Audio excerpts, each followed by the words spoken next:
handmade ice cubes, crystal clear, that you made. You kidding me? Look at this.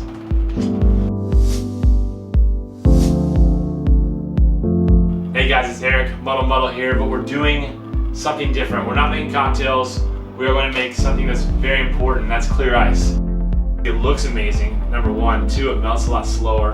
And I didn't know how to make it. I heard all these things on the internet, use distilled water, boil your water, none of that. So we're gonna demystify it for you guys right now. It's easy. All you need is a special piece of equipment.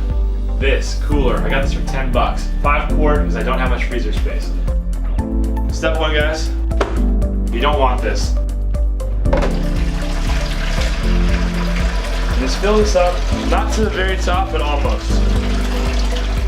Now it goes in the freezer.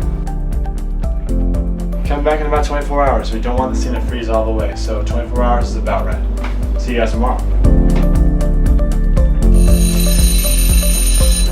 24 hours are up. It's actually been like 26, so let's check it out.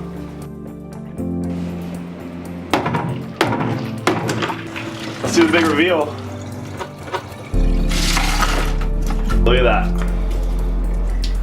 I see the lens really well. Looks like we got some kind of frosting going on here. Don't know what that's about, but we have plenty of good ice to use here for our drinks.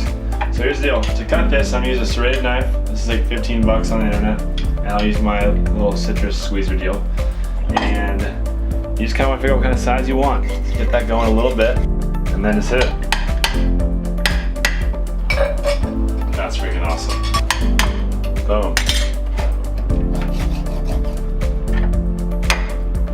That is stunning. It's so cool to make this at home.